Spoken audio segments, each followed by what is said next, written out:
along with the aim of net zero by 2070, India also aims to achieve 500 gigawatts of renewable capacity by 2030, as we've just heard. So to tell us more about some of the important work that India has been doing in the climate space, let's continue the conversation. I would now like to call on stage Samir Sinha, who is the chairman of India Green Building Council. A very warm welcome to Samir.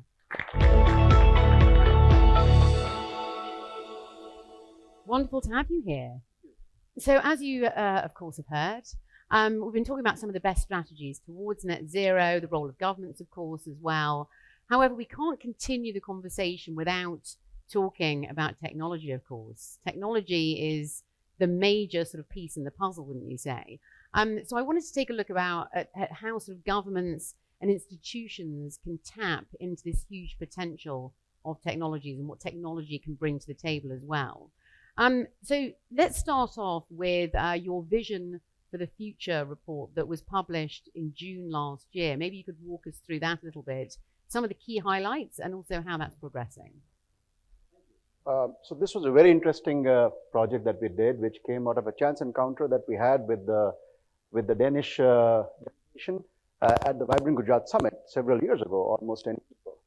And this resulted in a project that we did with DI, the Danish Confederation of Industries, and IGBC. And this is what I really admire about what my friend Ambassador Swain said, is they really know green, they are able to lead green, but I disagree that we don't know green. And I think what we are good at is we learn from the best, and which is what we did. So we collaborated with them, and there was a very interesting study that was done to look at the green buildings and impact of green buildings on the occupants of these buildings. And this was a survey that was done over the last 3 years, over almost dozens of buildings across typologies, from factories to office buildings to residential buildings. And we were looking at what is it that the occupants feel and how is it different from what happens in a regular building. And which is, I'm very happy to state that the survey has been published last year, which was launched by Ambassador Swain. And we are now carrying this forward for the next 4 years. What we discovered was people are extremely happy working in a green environment. They are far more productive. They are healthier. There's a lower number of sick days. They go back home happier. There is increased productivity. The company establishes its reputation in the market, which is better than other companies, just by being sustainable. The challenge that I face every day, which is something that we were discussing this morning, is it expensive to be sustainable? Mm-hmm. And we've been shouting from the rooftops that is not only not expensive, it's actually cheaper to be sustainable. It would be stupid not to be sustainable. And that is what we are now trying to do in the second phase of the study, where we are trying to quantify these qualitative advantages of being sustainable into numbers. We have been able to do that with energy, with water, with some amount of the tangibles, where we're able to say that green buildings are probably 30% cheaper in terms of air conditioning. We have numbers that I can certify from my own experience, where we say that air-conditioned buildings in a green building setup almost saves you 5 to 6 rupees a square feet, which is almost 10% of the rental cost. But what is the value of the increased productivity? What is the value of the person going back home happier after spending 8 days in that environment, 8 hours or 10 hours in that environment? And we are now working on that project where we are able to quantify this, hopefully come out with a number saying this is what the dollar impact of that sustainable environment is on the occupant. And I suppose it's cheaper long term, but is it cheaper necessarily short term? Yes. It is? Yes. It's cheaper to build, it's cheaper to operate, it's cheaper to work within that environment, it's far more productive for the company to be in that environment. There's no question about it. Mm-hmm. And it's a mindset. What are we comparing it to? Cheaper compared to what? Mm-hmm. That's the key question, right? What are you comparing it to? And if it is a high performance building, today, I think 15 years ago, since I've been involved in this movement, it was a whole different scenario. Today, it is difficult to find non-green products in the market. Would you imagine being a company which sells or produces non-green or non-responsible to the environment, and would consumer buy that? Mm-hmm. I think there's no brainer, right? Mm-hmm. So you have to be sensitive, you have to be environmentally conscious if you want to do business today, in today's environment. Mm-hmm. The big difference that I see is that the problem is us. The solution is the next generation. And I feel they have far more, they're far more conscious, they're far more responsible than we have been in our lifetimes.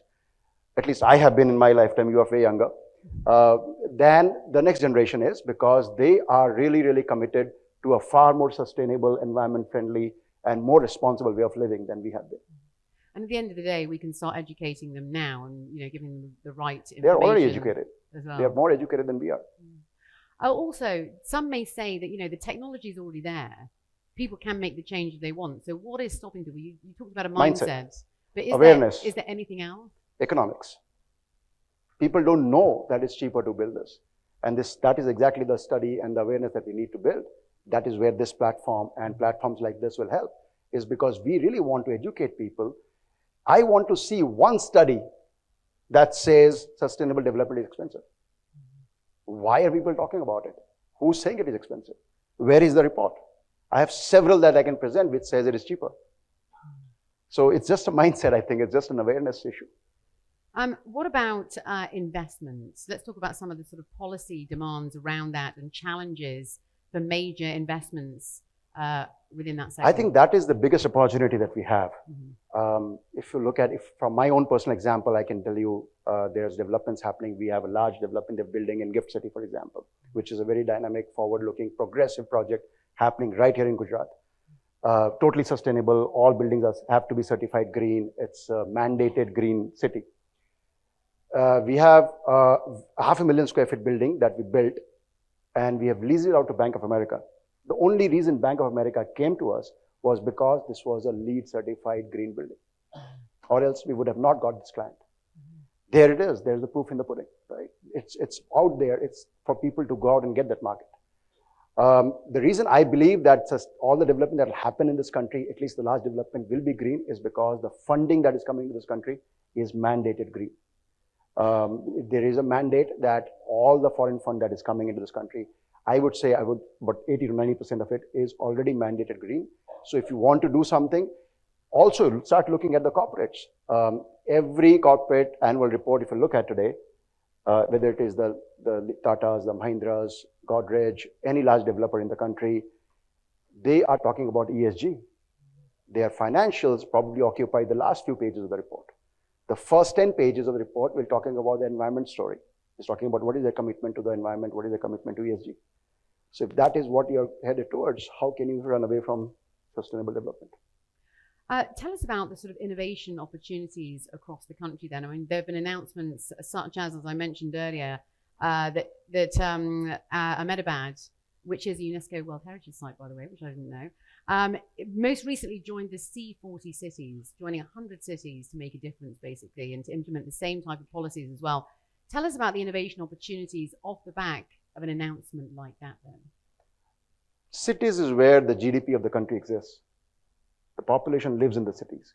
We are the ones who are the biggest problem creators, also the biggest opportunity for solutions. So I believe the policies that will be framed for the cities, for urban development in the coming years, will really change the way we live. I think India is extremely progressive in terms of the government's policies towards the environment. Gujarat obviously leads, like Haider Sahab was saying. I've interacted with Talati Sahab, and some of the vision that the climate change department has is incredible. We are one of the few states in the country which have developments, like I was saying about, like Dholera and GIFT, which are entirely mandated green cities. These are the kind of examples that we need to replicate, where there is district cooling, there is centralized waste management system, there's a world-class infrastructure in place. If you have that kind of infrastructure, it becomes absolutely seamless for you to be sustainable. There is nothing really you can do non-sustainable in that kind of environment. So that is the way the future of the cities of this country must develop. We have a huge responsibility because as a government, India is probably the largest developer in the world. As a country, we are probably the largest developer in the world. We are making more buildings than any other country in the world is. So we will have to be more responsible. And so I have immense faith in the vision that the Prime Minister has for the country. But nothing will happen, I totally agree, unless the citizens get involved. And life, mission life, and needs like that has to nudge the citizens towards sustainable living. building is only one part of the problem. Actually, it's not the biggest problem. Sustainable living, which is what our ethos was, which is what our culture is, we need to go back to that. Very well said. Thank you.